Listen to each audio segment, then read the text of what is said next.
My wife cheated while I was grieving my brother's death, then blamed me for neglecting her. Years later, I run into her at a wedding and she tries to reconcile, but I reveal the shocking truth about my new life. I, 32M, have been with my wife Teresa, 30F, for 8 years, married for 4. We met during our sophomore year of college at a mutual friend's party. I was immediately drawn to her confident demeanor and quick wit. Teresa was studying business while I was pursuing engineering. We bonded over our shared love of outdoor activities and trying new cuisines. Our first date was a disaster. I forgot my wallet and spilled wine on her dress, but Teresa laughed it off, and we ended up having a great time walking around campus and talking for hours. From that moment, I knew she was special. As we continued dating, I was impressed by Teresa's drive and ambition. She came from a working-class background and was determined to build a successful career. I admired how she balanced her studies with a part-time job and internships. Teresa pushed me to step out of my comfort zone, encouraging me to apply for competitive internships and leadership positions in student organizations. After graduation, we both landed good jobs in the city. Teresa started at a lighting firm while I joined an engineering company. We moved in together after a year and got engaged shortly after. Our wedding was a small, intimate affair with close friends and family. Teresa looked stunning in her simple white dress, and I remember feeling like the luckiest man alive. The first few years of our marriage were amazing. We both advanced in our careers, allowing us to travel and enjoy life in the city. We had a great group of friends and often hosted dinner parties or game nights at our place. Teresa and I communicated well and rarely fought. When we did disagree, we always made an effort to listen to each other and find a compromise. One of the things I loved most about Teresa was her independence. We both valued our personal time and hobbies. Teresa was into yoga and painting while I enjoyed playing basketball and tinkering with old cars. We supported each other's interests and maintained a healthy balance between couple time and individual pursuits. Everything changed when my older brother Mason was diagnosed with stage 4 lung cancer. Mason and I had always been incredibly close. He was more than just a brother. He was my best friend, my confidant, and my role model growing up. Mason always looked out for me. He taught me how to ride a bike, helped me with my homework, and gave me advice on everything from school to dating. When our parents divorced during my teenage years, Mason became my rock. He was in college at the time, but would call me every day to check in. He even came home on weekends to make sure I was okay. Mason was the one who encouraged me to apply to college and helped me move into my dorm. At my wedding, his best man speech had everyone in tears, happy ones. Of course, Mason's diagnosis hit me like a truck. He had always been the picture of health. He ran marathons, ate well, and never smoked. It seemed so unfair. I remember sitting in the doctor's office with him and his wife, Sarah, feeling like the world was crumbling around us. From that moment, I devoted as much time as possible to Mason. I drove him to chemo appointments, stayed with him in the hospital, and tried to keep his spirits up. Teresa was supportive at first, often coming with me to visit Mason and helping Sarah with meals and housework. But as weeks turned into months, Teresa started to complain. She said I was spending too much time with Mason and neglecting our relationship. I tried to explain how important it was for me to be there for my brother, but Teresa seemed to resent the time I was spending away from her. We started arguing more frequently, usually about my schedule or her feeling neglected. I did my best to balance time with Mason and Teresa, but it was incredibly stressful. Mason's condition was deteriorating rapidly, and I wanted to be there for him as much as possible. At the same time, I felt guilty for not giving Teresa the attention she wanted. It was a no situation. Despite aggressive treatment, Mason passed away 8 months after his diagnosis. I was completely devastated. Mason had been such a constant in my life, and I couldn't imagine a world without him. The loss hit me hard, and I fell into a deep depression. I took a leave of absence from work and spent most of my time at home. Some days I could barely get out of bed. Everything reminded me of Mason. TV shows we used to watch together, inside jokes we shared, even certain foods he loved. The grief was overwhelming. Teresa tried to be supportive at first, but her patience wore thin. Quickly, she kept trying to get me to snap out of it and resume our normal social life. She would plan outings or invite friends over, but I just couldn't bring myself to socialize. Teresa seemed to take this personally, accusing me of pushing her away. This went on for about 3 months. I know it wasn't easy for Teresa, but I was doing my best to process this huge loss. I was seeing a grief counselor and trying to work through my emotions, but Healing takes time. Teresa became increasingly distant and irritable. Then one day I got a call from Liam, Mason's best friend since childhood. Liam had been like another brother to me growing up, and he'd been a great support since Mason's death, but this call was different. Liam's voice was hesitant as he told me he had seen Teresa at a hotel with another man. I didn't want to believe it at first. I trusted Teresa completely and couldn't imagine her cheating, but Liam sent me a photo he had taken, and there was no denying it. The picture showed Teresa in a passionate embrace with a man I didn't recognize, clearly about to enter a hotel room. I felt like I had been punched in the gut. How could Teresa do this to me, especially while I was grieving my brother? I sat in shocked silence for hours staring at that photo and trying to make sense of it. When Teresa got home that evening, I confronted her. I showed her the photo and asked for an explanation. At first she tried to deny it, claiming it wasn't what it looked like, but when I pressed her she broke down, crying, and admitted to having an affair with a coworker for the past 2 months. Teresa's excuses made me feel sick. She said she felt lonely and neglected while I was grieving. She complained that I wasn't meeting her needs and that she deserved to be happy. She even had the audacity to suggest that I had driven her to cheat by being emotionally unavailable. I was furious and heartbroken. I told Teresa to get out and that I wanted a divorce. She begged me to reconsider and give her another chance. She cried and pleaded, saying it was a mistake and that she still loved me, but I knew I could never trust her again after this betrayal. The next day Teresa called and texted me nonstop, trying to explain herself. She said I was being unfair and overreacting. According to her, I had emotionally abandoned her, first by spending so much time with Mason and then withdrawing while grieving. She actually tried to blame me for pushing her to cheat. I'm at a complete loss. How could the woman I loved and trusted for 8 years do this to me, especially while I was grieving my brother? And now she's trying to turn it around on me like I'm somehow at fault. Am I crazy for refusing to even consider reconciling? I feel like my whole world has been shattered. I keep replaying our relationship in my mind, wondering if there were signs I missed. Was Teresa always this selfish and I just didn't see it? Or did Mason's illness and death change her somehow? I'm questioning everything now. Part of me is angry at myself for not seeing this coming. Maybe if I had tried harder to balance my time between Mason and Teresa, this wouldn't have happened.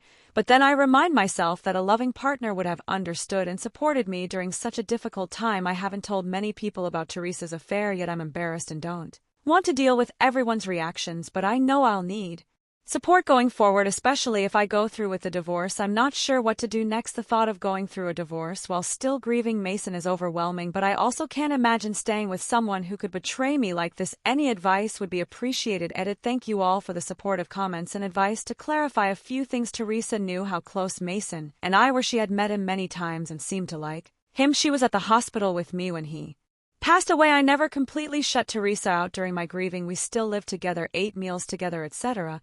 I just wasn't in the mood for going out or being intimate. Before confronting Teresa, I did some digging and found evidence that the affair had actually been going on for 4 months, not 2 like she claimed. So it started shortly after Mason died. Teresa and I did not have any major relationship issues before this. We had normal disagreements, but nothing serious. She never expressed feeling neglected until after Mason got sick. I appreciate everyone's input as I try to process this betrayal. I'll post an update when I have more news. Update 1. It's been about 2 months since my original post.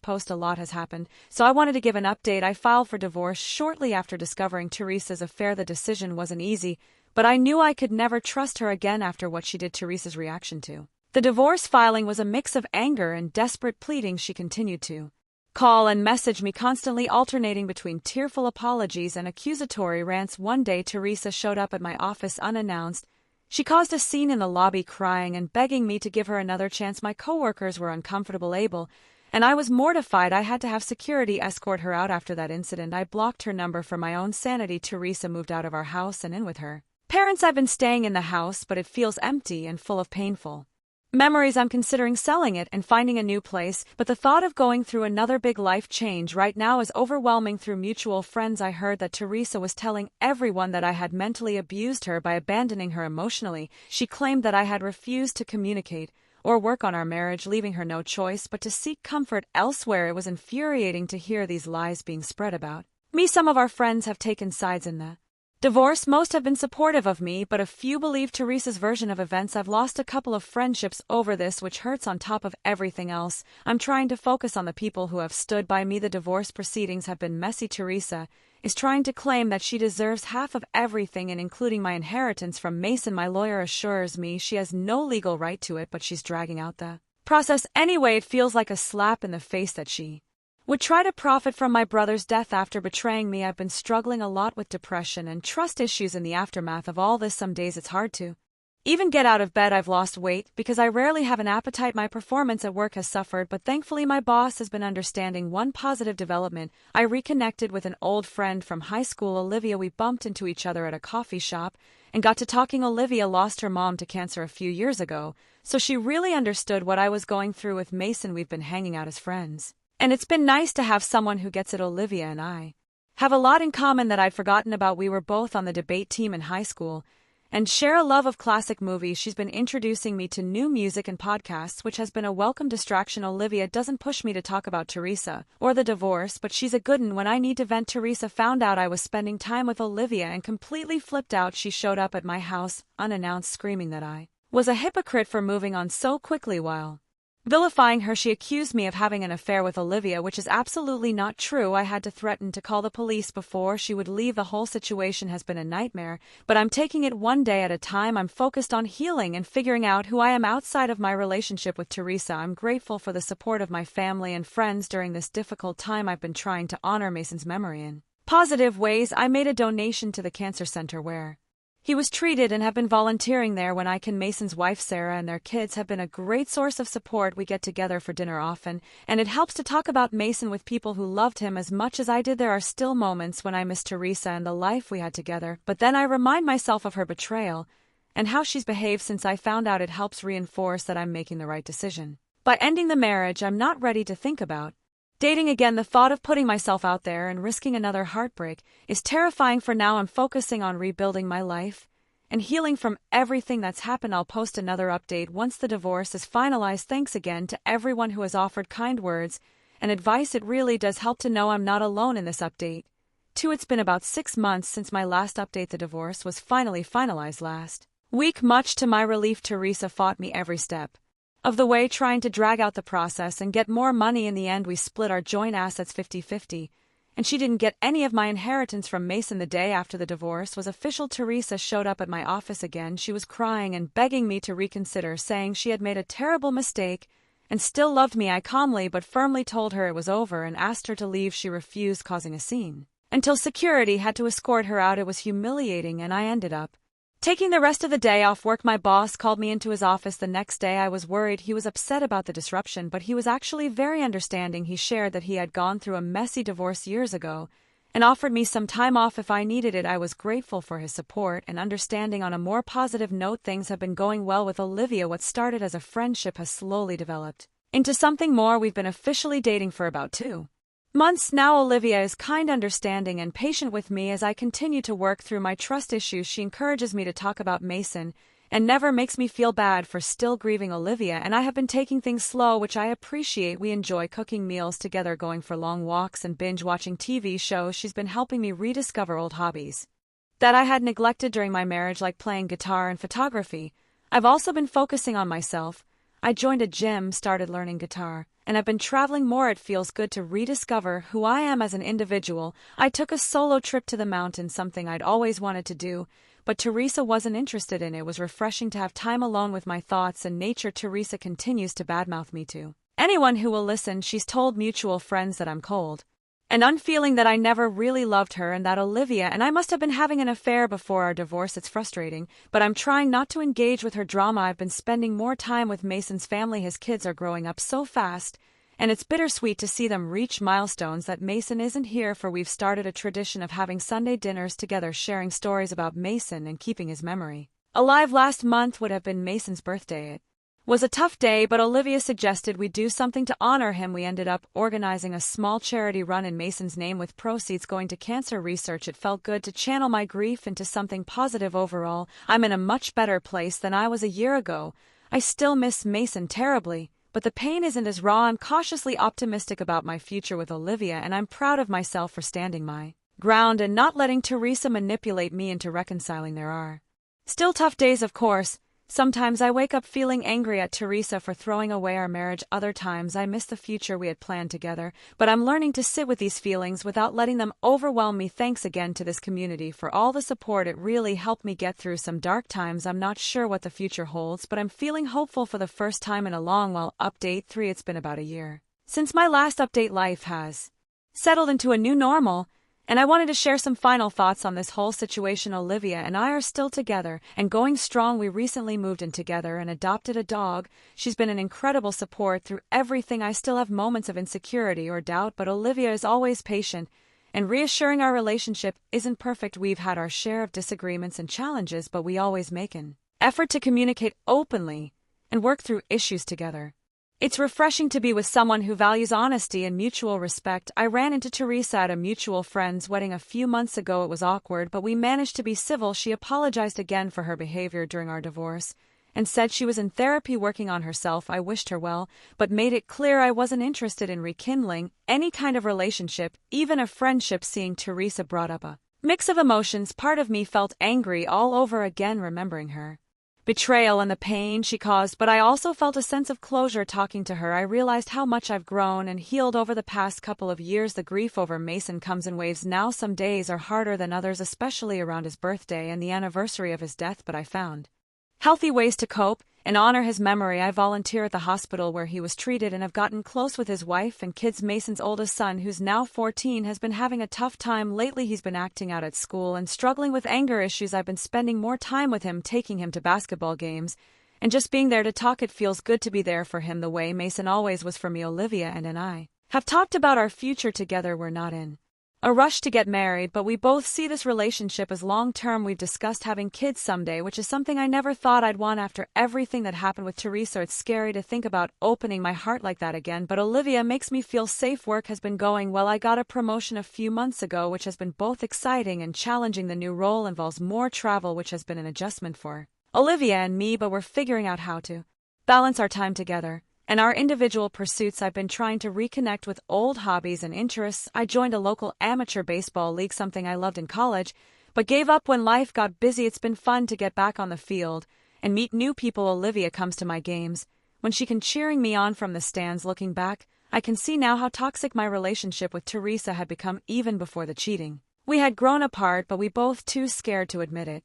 While I'll never excuse her affair, I've made peace with what happened and am focused on the future. There are still moments when I wonder, what if Mason hadn't gotten sick? What if I had noticed Teresa pulling away sooner? What if I had handled things differently?